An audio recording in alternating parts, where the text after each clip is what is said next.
అందరికీ నమస్తే. ఓ పక్క teachers quota MLC election result కూడా వచ్చేసింది. బట్ గ్రాడ్యుయేట్ కోటాది ఇంట్రెస్టింగ్గా ఉంది. టీచర్స్ కోటాది పెద్దగా ఇంట్రెస్టింగ్ థింగ్ ఏం కాదు, అదొక కేటగిరైజ్డ్ ఓట్స్.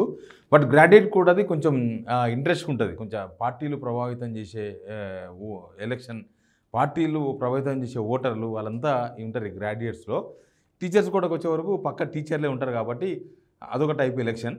బట్ అంత ఉత్కంఠ ఏం లేకుండే, కొద్దిగా ఊహించిన, లేకపోతే ఎగ్జిట్ పోల్స్, లేకపోతే మనం చెప్పిన, లేదా మనకు చెప్పిన వాళ్ళు, ఇట్లా రకరకాలుగా చెప్పిన వాళ్ళ అంచనా ఆల్మోస్ట్ కరెక్ట్ అయింది. ఎక్కడ మన మామూలు ఎగ్జిట్ పోల్స్ అన్ని పీక్తుంటాయి, తెలుసుగా మీకు. ఎగ్జిట్ పోల్స్ మామూలు అసెంబ్లీ ఎలక్షన్స్ ఎగ్జిట్ పోల్స్ ఒక్కోసారి 90% ఫెయిల్ అవుతుంటాయి. బట్ ఈ గ్రాడ్యుయేట్ కోటా ఎమ్మెల్సీ ఏమైతే చూడొచ్చు. ప్లస్ టీచర్స్ కోటా రెండు రిజల్ట్స్లో మాత్రం exit polls, opinion polls, exit polls ఇవన్నీ కూడా ఆల్మోస్ట్ కరెక్ట్ అయినట్టుగా కనిపిస్తుంది. ముందు పోదాం, అసలు ఎట్లా మల్కా కుమరయ్య ఎట్లా గెలిచిండు, సేమ్ టైం శ్రీపాల్ రెడ్డి గారికి ఉన్న అవకాశం ఏంది, ప్లస్ ఇప్పుడు గ్రాడ్యుయేట్ కోటా ఎవరికి అవకాశం ఉండొచ్చు. గ్రాడ్యుయేట్ కోటా చాలా ఉత్కంఠపరంగా నడుస్తుంది. ఇప్పటిదాకా కౌంటింగే స్టార్ట్ కాలేదు, అవుతుంది కౌంటింగ్ ఇప్పుడు స్టార్ట్ అవుతుంది కొద్దిసేపట్ల. ఆల్రెడీ కట్టలు కట్టడము అవన్నీ తీసి చేయడము, వ్యాలిడ్ ఓట్లు, ఇన్వాలిడ్ ఓట్లు అవన్నీ తీసిర్రు. ఎనివే ఈ వార్తలు పోయకన్నా ముందు మీరు ఈ వార్త చూసినందుకు మీకు అందరికీ కృతజ్ఞతలు. మీ మద్దతు నేను మర్చిపోలేను, మీ సపోర్టు కావాలి. మీరు ఈ వీడియో కింద సబ్స్క్రైబ్ అనే బటన్ ఉంది, బటన్ నొక్కండి, సిగ్నల్ టీవీకి మద్దతు తెలపండి. ఇక పోదాం రిజల్ట్కి పోతే ముందు టీచర్స్ కోటాకు పోదాం. రెండు, ఒకటి కరీంనగర్, ఆదిలాబాదు, నిజామాబాదు, మెదక్, ఇటు చూస్తే నల్గొండ, వరంగల్, ఖమ్మం. ఎనీవే ఇక్కడ మల్కా కుమరయ్య గెలిచిండు. ఫస్ట్ నుంచి ఉన్నదే మల్కా కుమరయ్య 100% గెలుస్తారు. తక్కువ ఓట్లు 25,000 ఓట్లు, 25,000 ఓట్లే మొత్తం. కాబట్టి మేనేజ్ చేయడం ఈజీ. ప్లస్ బాగా డబ్బులు ఉన్నాయి కుమరయ్య గారితోన. ఆయన ఓటుకు 5,000, అవసరమైతే 10,000 రూపాయలు కూడా ఇచ్చిండు లాస్ట్ మూమెంట్లో. ఇక టీచర్స్ని మేనేజ్ చేయడం చాలా ఈజీ.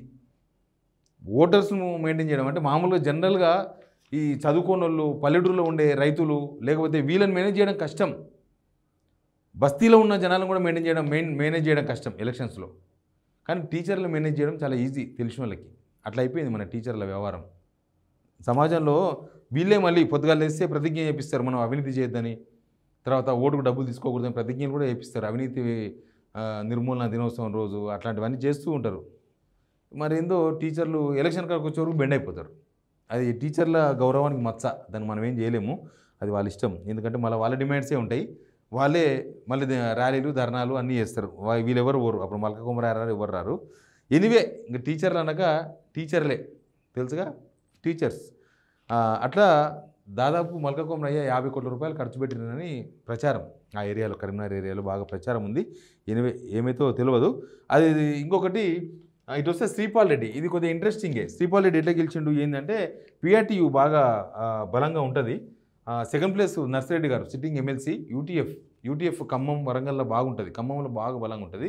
ప్లస్ వీళ్ళ పిఆర్టీయూ ఏంటంటే మొత్తం 3 జిల్లాలు, నల్గొండ, వరంగల్, ఖమ్మం 3 జిల్లాల్లో ఉంటుంది. స్ట్రాంగ్ టీచర్స్ యూనియన్ అది. కాబట్టి శ్రీపాల్ రెడ్డి గెలవడం చాలా ఈజీ అయిపోయింది. ప్లస్ కొంచెం బీఆర్ఎస్ వాళ్ళు కూడా లోపల సపోర్ట్ చేసినారని ఇవాళ చెప్తున్నారు కొంతమంది.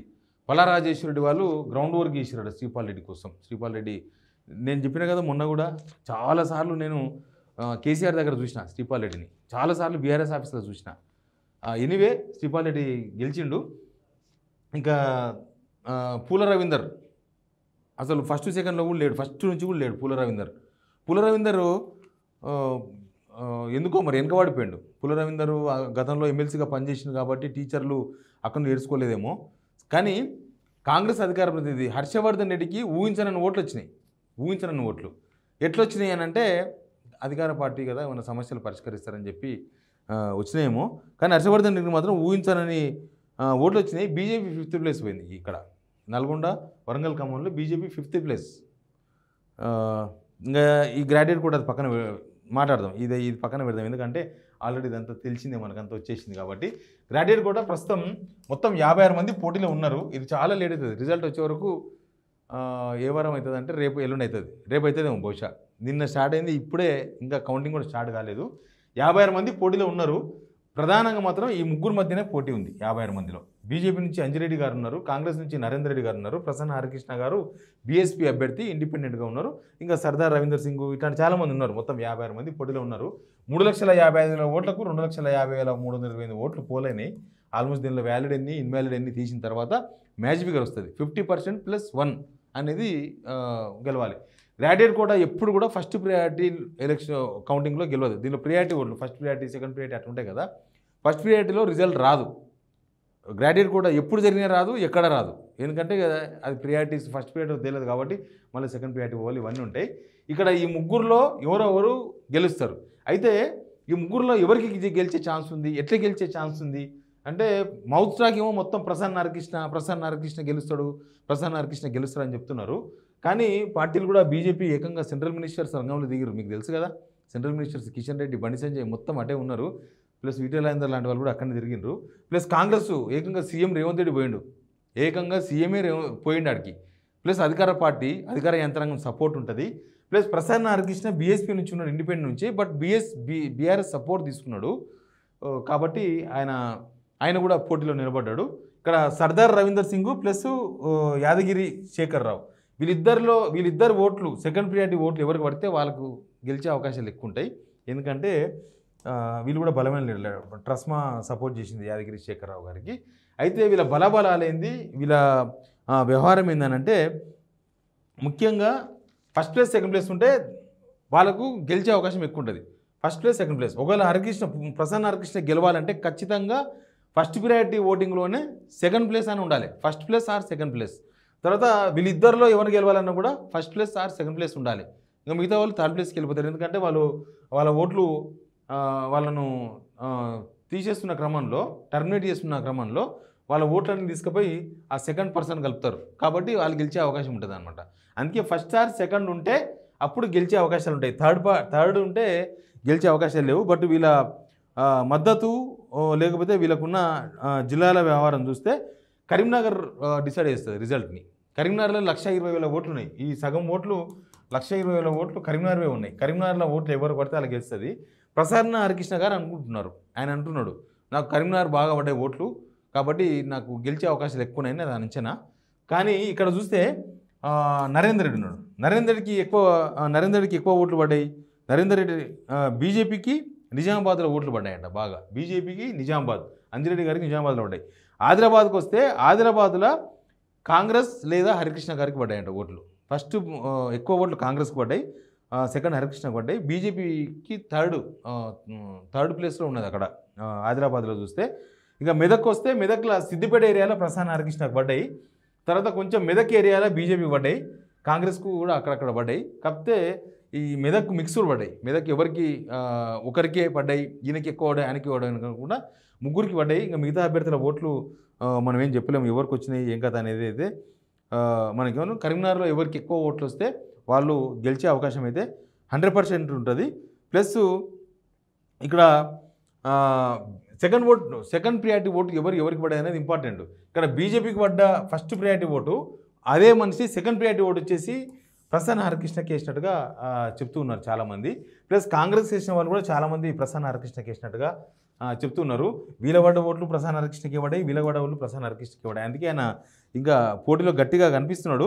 బట్ పార్టీల ప్రభావం కూడా తీవ్రంగా ఉంటుంది దీనిలో. పార్టీలు పైసలు చాలా ఉంటాయి. మన గ్రాడ్యుయేట్ ఓటర్లు ఏం తక్కువేం కాదు. మన వాళ్ళు ఇంకా చాలా విచిత్రంగా చెల్లని ఓట్లు కూడా ఉంటాయి. అవన్నీ ఇప్పుడు తెలుస్తాయి ఏమేమి రాసినారు దానిలో ఏం కథ ఏం కానీ. టీచర్ ఓట్లే మేనేజ్డ్ కాదు, గ్రాడ్యుయేట్ ఓట్లు కూడా మేనేజ్డే. బయటికి నీతులు చెప్పే వాళ్ళు కూడా గ్రాడ్యుయేట్ కూడా నిలబడే వాళ్ళు మళ్ళీ డబ్బులు పంచాల్సిందే. ఎలక్షన్ అంటే అది ఏమైనా ఎలక్షన్ కానీ డబ్బులు పంచడమే. డబ్బులు లేకపోతే ఎలక్షన్ వెళ్ళది. అట్లా అయిపోయింది. సొసైటీ ఎలక్షన్స్లోనే డబ్బులు పెట్టాల్సి వస్తుంది. వ్యవసాయ సంఘాలకు సంబంధించిన ఎలక్షన్స్లోనే వాళ్ళకు మందు ఆపేయాల్సి వస్తుంది, డబ్బులు ఇవ్వాల్సి వస్తుంది. ఇంకా మొదలే మన గ్రాడ్యుయేట్లు బాగా ముదురులు కాబట్టి ఇక్కడ కూడా బాగానే ఖర్చు బాగా పెట్టిండ్రు అందరు కూడా. ఈయనకు ప్రసన్న హరికృష్ణకు నారాయణ చైతన్య లాంటి సంస్థలు సపోర్ట్ చేసినాయి ఫైనాన్షియల్గా. ప్లస్ ఇంకా బీజేపీకి మనం చెప్పాల్సిన అవసరం లేదు, వాళ్ళంతా ఇప్పుడు కేంద్ర మంత్రులు ఉన్నారు అక్కడనే. కాంగ్రెస్ నరేందర్ రెడ్డి సొంతంగానే మస్తు డబ్బులు ఉన్నాయి. ఆల్ఫోర్స్ కాలేజెస్ మొత్తం ఆయన సొంతంగానే డబ్బులు పెట్టుకున్నాడు. ప్లస్ అధికార పార్టీ అవసరమైతే వంతుని ఇప్పించి కూడా మేనేజ్ చేస్తారు. బట్ ఎన్ని పైసలు వంచినా ఎన్ని చేసినా కూడా ఈ సెకండ్ ప్రియారిటీ ఓట్లు చాలా కీలకం. ప్రసన్న హరికృష్ణకు ఫస్ట్ ప్రయారిటీ పడ్డ ఓట్లు సెకండ్ ప్రయారిటీ ఓట్లు మళ్ళీ బీజేపీకి పడ్డాయని చెప్తున్నారు కొంతమంది, మ్యాక్సిమం పడ్డాయని చెప్తున్నారు, బీజేపీ పడ్డాయని చెప్తున్నారు. బీజేపీ వాళ్ళు మాత్రం ఇక్కడ వేసినారు. కాంగ్రెస్ వాళ్ళు బీజేపీకి సెకండ్ ప్రయారిటీ, ఆయనలో ఓటు కూడా ప్రసన్న హరికృష్ణకి పడ్డాయి. కొంచెం బీసీ ఏమన్నా వర్కౌట్ అయిందేమో చూడాలి. ఇక్కడ పుల రవీందర్ బీసీ దాన్ని నమ్ముకొని ఉన్నాడు, కానీ వర్కౌట్ కాలేదు టీచర్స్ కోటాల. కాబట్టి మరి ఇక్కడ ప్రసన్న హరికృష్ణ కూడా బీసీ ఓట్లు నాకే పడ్డాయి, కొంచెం బీసీ చైతన్యం వచ్చింది అనే దానిలో ఉన్నారు. బట్ ఇక్కడ వర్కౌట్ కాలేదు, అక్కడ వర్కౌట్ అవుతుందో లేదో తెలియదు. ఎనీవే ఈ రిజల్ట్ రానికి టైం పట్టవచ్చు, కానీ ఎవరి అంచనాలు వాళ్ళకు ఉన్నాయి. సేమ్ టైం కొంచెం ఉత్కంఠ కూడా కనిపిస్తుంది. గ్రాడ్యుయేట్ కోటా అనేది చాలా ఇంపార్టెంట్. గ్రాడ్యుయేట్ కోటాల గెలిస్తే కొంచెం పార్టీలు కూడా బలం బీఆర్ఎస్ డైరెక్ట్గా నిలబడలే పోటీలో, కానీ ప్రసన్న హరికృష్ణకు మద్దతు ఇచ్చారు వాళ్ళు లోపల. బీఎస్పీ అభ్యర్థి కదా ఆయన, ఇక వీళ్ళు డైరెక్ట్గా ప్రచారాలు చేసిన డైరెక్ట్ పార్టీ దాని మీద ఉన్నారు. ఎనీవే చూద్దాం, మనం కూడా ఎప్పటికప్పుడు గ్రాడ్యుయేట్ కోటాకు సంబంధించిన అప్డేట్స్ అది ఇస్తాము. బట్ వాళ్ళ గెలుపు అవకాశాలు ఎట్లా ఉన్నాయనే చూడాలి. మనం అంతకుముందు చెప్పినట్టుగా కూడా ఇక్కడ శ్రీపాల్ రెడ్డి వర్సెస్ పూల రవీందర్ అనేది చాలామంది అంచనా వేసిండ్రు. But Sripal Reddy versus second place Narsireddy మధ్య జరిగింది. ఇంకా అక్కడ మామూలే మల్క కుమరయ్య ఫస్ట్ నుంచి గెలుస్తాం అనుకున్నాం. ఇక్కడ ఎవరు గెలుస్తారనేది ఆసక్తికరంగా ఉంది. చూద్దాం ఏం జరుగుతుందో. Please subscribe signal TV.